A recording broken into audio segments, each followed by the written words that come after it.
సంఖ్యాకాండం 3వ అధ్యాయం 33 నుండి 39 వచనం వరకు చదువుకుందాం. ధ్యానించుకుని ప్రార్థనలకు వెళ్దాం. మెరారి వంశం ఏదనగా మహలీయుల వంశము, మూషీయుల వంశము. ఇవి మెరారి వంశములు. లేవి కుమారులు ఎంతమంది? 3. ఎవరు వాళ్ళు? గెర్షోను, కహాతు, మెరారి. గెర్షోను, కహాతు గురించి, వారి వంశాల గురించి గతంలో మనం చూసుకుంటూ వచ్చాం. ఇప్పుడు మెరారి, వీరంతా లేవి సంతతి వారు. వీరు మందిరమునకు వచ్చిన పరిచర్య వారు జరిగించేవారుగా ఉన్నారు. ఈ పరిచర్యలో కూడా దేవుడు వారికి విభాగించి ఏ వంశంలో వారు లేవీయుల్లో వీరు ఏ పరిచర్య చేయాలో అది వారికి అప్పగించాడు.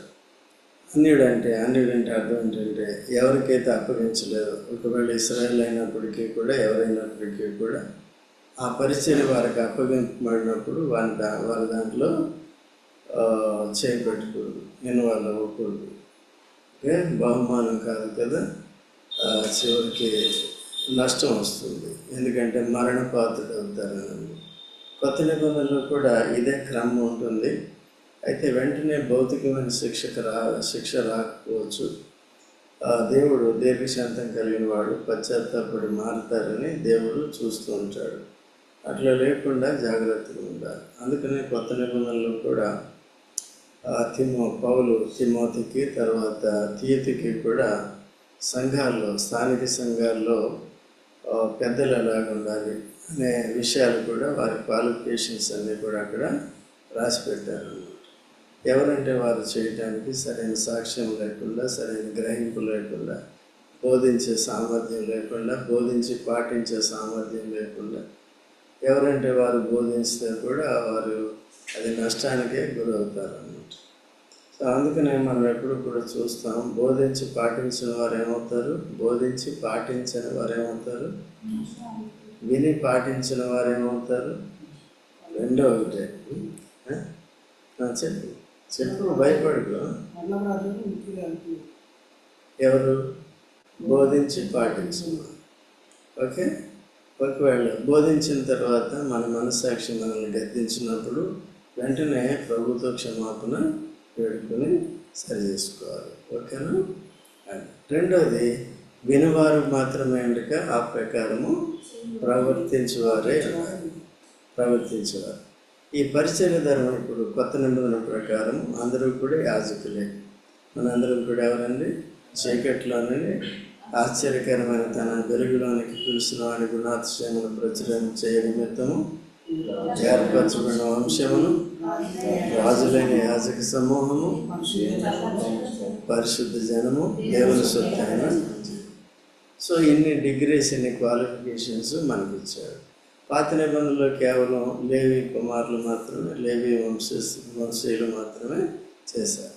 అది గుడారము భౌతికమైనది. సో దాంట్లో మందసం కూడా భౌతికమైనది. సో ఇవన్నీ కూడా భౌతికమైనవి. బలులు కూడా, వారు అర్పించే బలులు కూడా జంతు సంబంధమైనవి. సో కొత్త నిబంధన వరకు వచ్చేటప్పటికి మనం ఇప్పుడు ఏ బలి అర్పించక్కర్లేదు, అంటే జంతు బలి ఏది కూడా అర్పించక్కర్లేదు. అయితే ఏ బలి అర్పించాలి? ఏ బలి అర్పించక్కర్లేదు, కానీ ఏ బలి అర్పించాలి? ఆరాధన. అదే ఆత్మీయంగా ఆరాధన, ప్రార్థన, ఇంకా సువార్త ప్రకటించటం. సువార్త ఎవరు చేస్తారు? యాజకులే.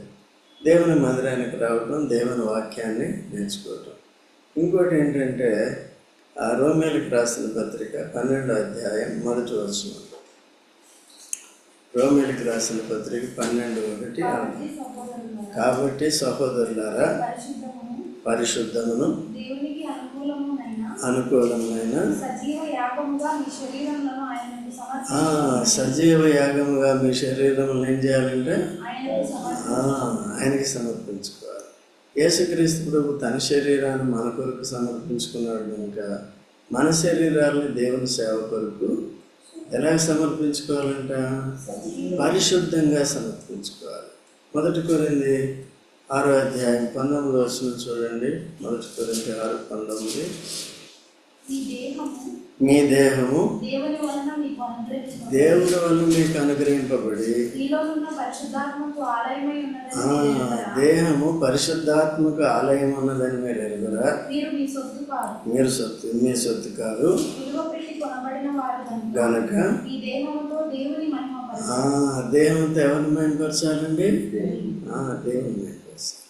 అంటే ఈ దేహాన్ని దేవుని మహిమ కొరకు పరిశుద్ధంగా మనం సమర్పించుకున్నప్పుడు, మనలో ఉంటే పరిశుద్ధాత్మను మనం దుఃఖపెట్టకుండా ఉన్నప్పుడు ఆ విధంగా దేవుని సేవ అనేది చేస్తాం అన్నమాట. కనుక జాగ్రత్తగా ఈ కండిషన్స్ అన్నీ ఉంటాయి. ఈ కండిషన్స్ని అనుసరించి దేవుని సేవ చేయాలి. ఆ విధంగా అందరూ కూడా సిద్ధపడాలి. సో ఆ విధంగా దైవ చిత్తానుసారంగా ఎవరైతే తమ దేహాలని సజీవ బలిగా అర్పించుకుంటారో, దేవుని సేవ దైవికమైన విధానంలో చేస్తారు, యథార్థత కలిగి ఉంటారు, పరిశుద్ధతను కాపాడుకుంటూ ఉంటారు, దేవుని సేవలో పాల్గొంటూ ఉంటారు, వారికి కలిగే బహుమానం ఎంతో గొప్పది అన్నమాట. అందుకని యెహోవా కార్యములు అశ్రద్ధగా చేయకూడదు. కనుక జాగ్రత్తగా ఉండాలి, నేర్చుకుని చేయాలి. అందుకనే ఈవెన్ యేసుక్రీస్తు ప్రభు లోకంలో ఉన్నప్పుడు 12 మంది అపోస్తలుని ఏర్పరచుకున్నాడు. అంటే అపోస్తలుగా సిద్ధపరచడానికి శిష్యులుగా ఏర్పరచుకున్నాడు. శిష్యులు అంటే అర్థం ఏంటి? మొదటగా ట్రైన్ అవ్వాలి. ఎవరి దగ్గర? యేసు ప్రభు దగ్గర కదండి. తర్వాత ట్రైన్ అయిన తర్వాత ఆయన తన ఆత్మతో అభిషేకించి వారిని పరిచర్య అప్పచెప్పాడు. అదే పేతురు సువార్త చెప్తే ఎంతమంది వచ్చారు యాజకులు? 3000 మంది వచ్చారు యాజకులు. వారు యాజకులుగా ఏం చేశారండి? అపోస్తల బోధ, సహవాసం, సండే సర్వీస్ ఆర్డర్ అక్కడ స్టార్ట్. దాన్ని దినాల్లో ఏం చేస్తున్నారంటే స్థానిక సంఘాలు సోబుద్ధిని ఆధారం చేసుకుని ప్రత్యక్షత లేకుండా మార్చడానికి వీళ్ళు. మధ్యలో రోమన్ క్యాథలిక్ వచ్చి మొదట ఆరంభమైంది ఇదే ప్రొటెస్టెంట్ ఏమి లేదు. ఇదే ఆది సంఘాన్ని, ఆరంభమైన సంఘాన్ని 3000తో ఏ సంఘం ఉంటాం? రోమన్ క్యాథలికా కాదు, ప్రొటెస్టెంటా కాదు, ఏంటది? యూనివర్సల్ చర్చ్, సజీవ సంఘం, సార్వత్రిక సంఘం కదా. వాళ్ళు పాపులై మరణపాతులైన వారు ఏం చేశారు? యేసు ప్రభువుని అంగీకరించడం ద్వారా, మారుమనసు పొందడం ద్వారా, యేసునామములో బాప్తిసం పొందడం ద్వారా, పరిశుద్ధాత్మైన వరం పొందడం ద్వారా లోకము నుండి వేరై వారు సమాజంగా కూడి ఈ సర్వీస్ ఆర్డర్ ఫాలో అయ్యారు. అపోస్తల బోధ, సహవాసం, రొట్టె విరుచుట ఎడతెక్కకుండా ఉన్నారు. ప్రతిరోజు ఉండేవారు. తర్వాత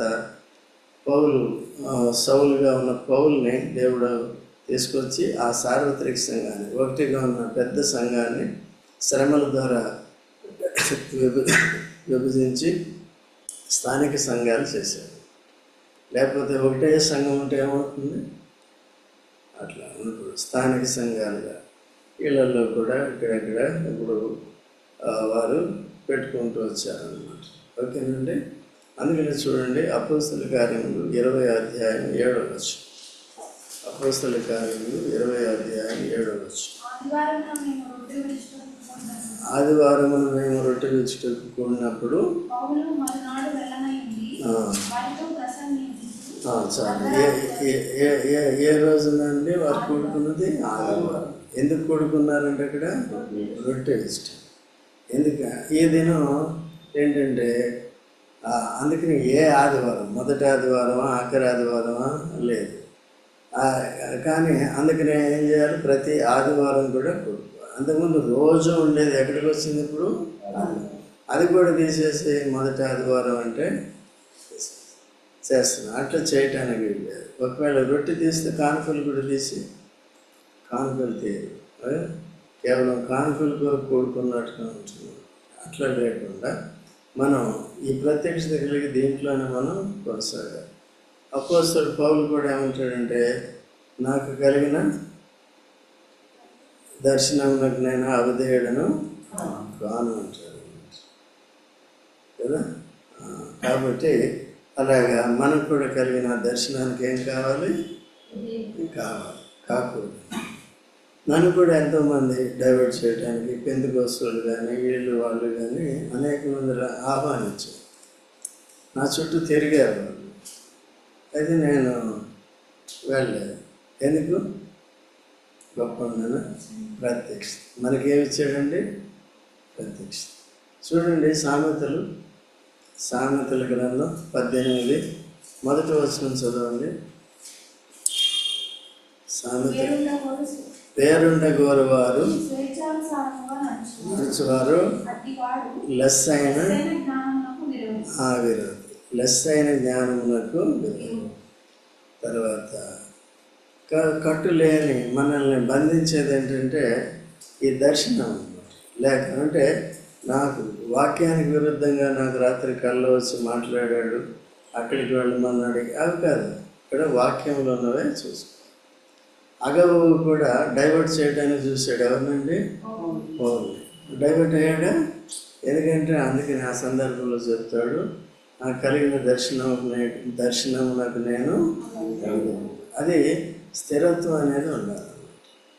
ఏ సంఘం అనేది ఒకటే సంఘం. ఆ సంఘం సార్వత్రిక సంఘ బోధన పాటించే స్థానిక సంఘమే దాంట్లో ఉంటుంది. నేటి దినాల్లో డైల్యూట్ అయిపోతుంది. అందుకనే జాగ్రత్తగా ఉండాలి. మనమంతా ఎలా ఉండాలి? దేనికి కట్టుకోవాలి. ఓకేనా? చాలామంది కూడా చూడండి, ఎవరు కూడా సామాన్యంగా వెళ్ళరు. మనకి క్రమం అలవాటు అయిన తర్వాత అట్ ద సేమ్ టైం అది కూడా అంతే. పెంతెకోస్తుకి వెళ్ళేవాళ్ళు, బ్యాప్టిస్ట్కి వెళ్ళేవాళ్ళు, అక్కడికి ఇక్కడికి వెళ్ళేవాళ్ళు, అక్కడి నుంచి మారినే. ఈవెన్ హిందువులు కూడా లేకపోతే ఇతర మతస్థులు కూడా అంత త్వరగా మారు. యోనా గ్రంథంలో కూడా ఆ విధంగా చెప్తాడు అన్నమాట. ఏమని? ఎవరైనా తమ దేవతల్ని యోనాన ఎక్కడ ఓషియా కానీ ఎక్కడ ఉంటుంది. ఆ యోనాలో కూడా తమ దేవతలకి వారు ఏం చేశారండి? చేశారు. కానీ ఎవరు మాట్లాడారు? ఏ దేవుడు? యెహోవా. తర్వాత యెహోవా అని తెలుసుకుని ఆయనకి ఏమి అర్పించారు? వాళ్ళు బలులు అర్పించారు. అట్లా మనం జాగ్రత్తగా ఉండాలండి. ఎందుకంటే అసత్యమైన దాన్ని వదిలేసేయాలి, సత్యమైన దాన్ని ఏం చేయాలి? పట్టుకోవాలి. సత్యమైన పద్ధతి ఏంటో, సత్యమైన విధానం ఏంటో జాగ్రత్తగా చూసుకుని ఆ ప్రకారం అందుకనే ఈ విషయాలన్నీ ఖండితంగా పాత నిబంధనలో కూడా ఖచ్చితంగా చేశాడు. అది కొత్త నిబంధనలో ఇంకా ఎక్కువగా పాటించాడు. వ్యభిచారం అంటే చేస్తే పాత నిబంధనలో పాపము, ఇప్పుడు చూస్తేనే ఇంచుమించు అది ఇది ఒకటే. కానీ చూపు ద్వారానే మనం ఏమవుతాం? అభివృద్ధి ఏడవబడతాం. ఆ హవ్వ ఏం చేసింది? చూపు ద్వారా కన్నులకు రమ్యమైన, ఎంత రమ్యమో. అవ్వ రమ్య అని పేరు పెట్టుకుంది కాబట్టి రమ్య. అలాగా ఏడవబడతాం కదా. ఎప్పుడైతే కళ్ళతో చూస్తామో వెంటనే హృదయంలో ఆలోచనలు వస్తాయి. ఎటువంటి ఆలోచనలు వస్తాయి? పవిత్రమైన చూస్తే పవిత్రమైన ఆలోచనలు వస్తాయి, అపవిత్రమైన చూస్తే వచ్చిన వెంటనే ఏం చేయాలి? ఏదో చేయాలి. సో అందుకనే జాగ్రత్త. దైవ భయం చేత పరిశుద్ధతను ఏం చేయాలి? మనం సంపూర్తి చేసుకోవాలి. 2 కొరింథీ 7:1 ఉంటుంది. ఇప్పుడు రండి, సంఖ్యాకాండం చదువుకున్న వాక్య భాగము చూద్దాం. 3వ అధ్యాయము 33వ వచనంలో మెరారి వంశం ఏదండి? మహలీల వంశము, మోషేల వంశం. ఇవి మెరారి వంశము. వారిలో లెక్కింపబడిన వారందరనగా 1 నెల మొదలుకొని పైప్రాయం గల మగవారందరూ 6,200 మంది. చూసారండి. మిగిలిన ఇశ్రాయేల్ అందరూ కూడా 20 సంవత్సరాలు పైబడిన వారుగా ఉన్నారు. ఎందుకంటే వారు సైన్యంలో చేరాలి కాబట్టి. సైన్యం చిన్నపిల్లలు చేయలేరు కదా, అట్లా. అయితే ఇక్కడ లేవీయులు మొదటి నెల నుంచి కూడా వారు లేవీయులుగా ఉంటారు. అప్పటి నుంచి వారు నేర్చుకుంటారు తల్లిదండ్రుల దగ్గర, పెద్దవాళ్ళ దగ్గర, ఇంట్లోనే. ఆ విధంగా వారు పెద్ద అయిన తర్వాత వారు, లేకపోతే తండ్రి చనిపోయినా, కుటుంబంలో ఎవరైనా చనిపోయినా ఎవరు తీసుకుంటారో ఆ ఉద్యోగం? పిల్లలు. అలాగా వీరందరినీ కూడా సిద్ధపరిచాడు. తర్వాత మెరారీయుల పితరుల కుటుంబంలో అబీహయీలు కుమారుడైన సూరియేలు ప్రధానుడు. వారు మందిరము వద్ద ఉత్తర దిక్కున మీరు ఎక్కడండి? ఎవరు ఎక్కడ దిగాలో మనం చూస్తూ వచ్చాం కదా. వీళ్ళు ఎక్కడ దిగాలి అంతే, అక్కడే కూర్చోవాలి, అటే దిగాలి. నేను అక్కడికి వెళ్తాను, వాళ్ళకి అది ఇచ్చినావు, వాళ్ళకి తూర్పు ఇచ్చావు, నాకెందుకు ఇవ్వలేదు అంటే ఎవరికి ఏది ఇస్తే అదే చేయాలి.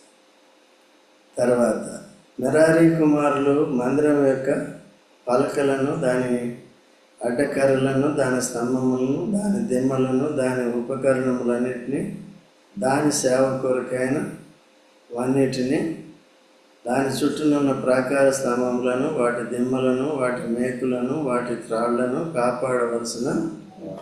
ఏం కాపాడాలండి వీళ్ళు? అందుకనే మనకు అప్పగించిన దాన్ని మనం ఏం చేయాలి? కాపాడాలి. మనకిచ్చిన రక్షణ మనం కాపాడుకోవాలి, ఇచ్చిన పరిశుద్ధత నీతిని కాపాడుకోవాలి, ఇచ్చిన పరిచర్యను కాపాడుకోవాలి, ఇచ్చిన బాధ్యతలన్నీ కాపాడుకోవాలి, కుటుంబాన్ని కాపాడుకోవాలి. ఎట్లా కాపాడుకోవాలి? ఆత్మీయంగా. అందరూ బాధ్యత ఇది. ఓకే, ఆ విధంగా. కనుక ఇప్పుడు మనకి కొత్త నిబంధనలు ఈ దిక్కు ఆ దిక్కు లేదు, కానీ దేవుని మందిరం చాలా ప్రాముఖ్యం. ఎవరి మందిరం అంటే ఇప్పుడు గోడలు కాదు, కానీ మనమే దేవుని, మన దేహమే దేవుని ఆత్మకు ఆలయం. ఇప్పుడు చూసుకున్నాం. ఎక్కడ ఇద్దరు ముగ్గురు కూడి ఉంటే యేసు నామములో పరమేశ్వరుడు. ఎవరు ఉంటారు? అదే యేసుప్రభువు ఎప్పుడు ఉంటాడంటే వారు ఐక్యత కలిగి, దేని మనసు కలిగి, సో సరైన ఉద్దేశంతో వచ్చిన వారు ఆ విధంగా చేస్తారు. నేటి దినాల్లో నాయకత్వ పొరపాట్లు ఎక్కువ ఉన్నాయి కాబట్టి అందరూ కూడా అధికారం చేయడానికి ఇష్టపడతారు, కానీ దాసుని స్వరూపం, దాసునిగా ఉండి సేవ చేయడానికి ఇష్టపడరు. అట్లా ఏమవుతుందంటే ప్రభు వారి మధ్యలో ఉన్నాడు, సైతాను పనిచేస్తున్నాడు. అట్లా అనుకోడు. అందుకనే మనం చేయబడిన ప్రార్థనలకి దేవుడు ఆలకిస్తున్నాడా, జవాబు వస్తుందా లేదా అనేది చూసుకోవాలి, జాగ్రత్తగా ఉన్నారు. కనుక వీళ్ళు దేనికి ఉత్తర దిక్కున దిగాలి. తర్వాత వారి కుమారులు ఏం చేయాలి? మందిరం యొక్క పలకలు, దాని అడ్డకరలను, స్తంభములను, దాని దిమ్మలను, దాని ఉపకరణములన్నిటినీ, దాని సేవ కొరకైన అన్నిటినీ, ప్రాకారములను, దిమ్మలను కాపాడవలెను. తర్వాత మందిరం ఎదుట తూర్పు దిక్కున, అనగా ప్రత్యక్ష గుడారం ఎదుట పూర్వ దిశయందు దిగవలసిన వారు మోషే, అహరోను కుమారులు. ఇక్కడ తూర్పు దిక్కున ఎవరండి? అసలైన నాయకుడికి అతిచ్చాడు. నాయకుడికి ఏమిచ్చాడండి? మోషే, అహరోనులు, ఇంకా అహరోను కుమారులు ఇశ్రాయేలీయులు కాపాడవలసిన పరిశుద్ధ స్థలమును వారే. ఇశ్రాయేలు కాపాడవలసిన పరిశుద్ధ స్థలాన్ని అంతటి ఓవరాల్ రెస్పాన్సిబిలిటీ. అన్యుడు సమీపించిన అతడు ఏం చేయాలి? ఇప్పుడు చెప్పండి, 16వ అధ్యాయం ఇక్కడ క్లియర్గా చెప్పాడు కదా, ఎవరికే పరిచయం ఇచ్చాడో దేవుడు ఇచ్చాడు కదా. ఇచ్చిన తర్వాత 16వ అధ్యాయంకి వెళ్ళేవాడు వారికి ఏమొచ్చింది?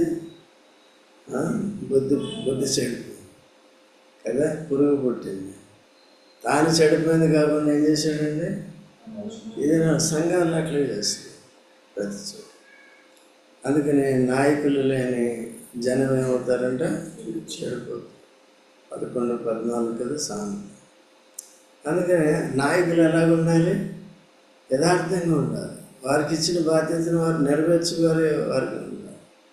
అప్పుడే వర్ధిల్లుతుంది, అప్పుడే క్షేమం అనేది కనపడుతుంది. సో జాగ్రత్తగా ఉండాలి. కాబట్టి కోరలు నాశనం అయిపోయాడు. ఇవన్నీ కూడా ముందుగానే రాసి ఉన్నాయి కనుక వాటిని నేర్చుకోక ఎవరైతే శరీరానుసారంగా ప్రవర్తిస్తారో, అహంకారం కలిగి ఉంటారో, ఎదిరిస్తారో వారందరూ కూడా వారు సమీపిస్తే అతడు ఏం చేయాలండి? మరణ శిక్ష. దీన్ని బట్టి తీర్పులు ఆల్రెడీ ముందుగానే ఉన్నాయి. దాన్ని బట్టి కొత్తగా మరణ శిక్ష విధించలేదు. ఎవరికి? కోరాకి, వారి పార్టీకి. ఓకేనా? మోషే, అహరోనులు యెహోవా మాటను బట్టి తమ తమ వంశముల చొప్పున లెక్కించిన లేవీయులలో లెక్కింపబడిన వారందరూ అనగా 1 నెల మొదలుకొని పై ప్రాయం గల వారందరూ మగవారందరూ 22,000 కదా.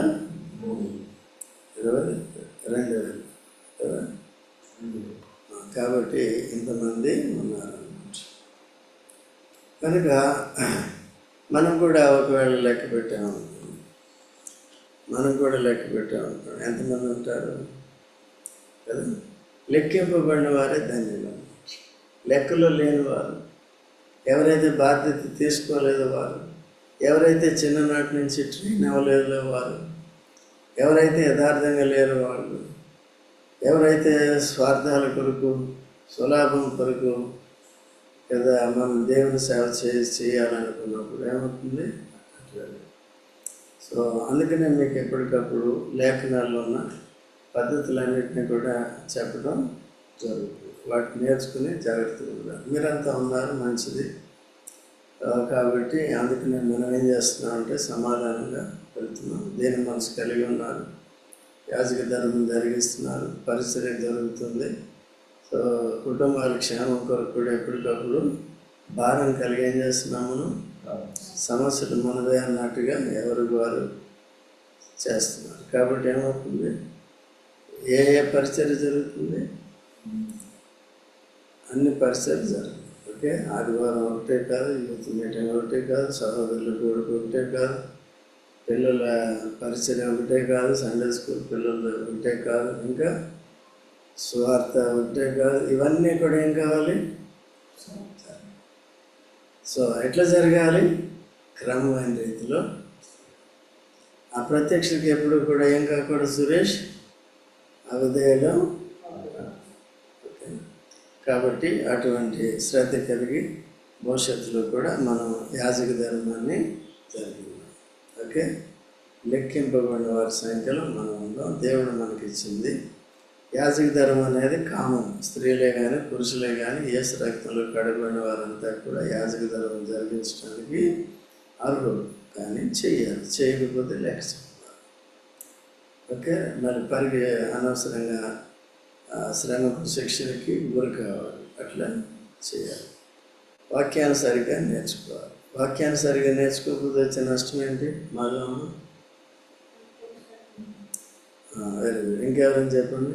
దిలీప్, వాక్యానుసరిగా నేర్చుకోకపోతే వచ్చే సమస్య ఏంటి? క్రమానుసరిగా నేర్చుకోకపోతే చెయ్యి వాళ్ళు కోరాలా తయారవుతారు. ఎవరికి నష్టం అండి?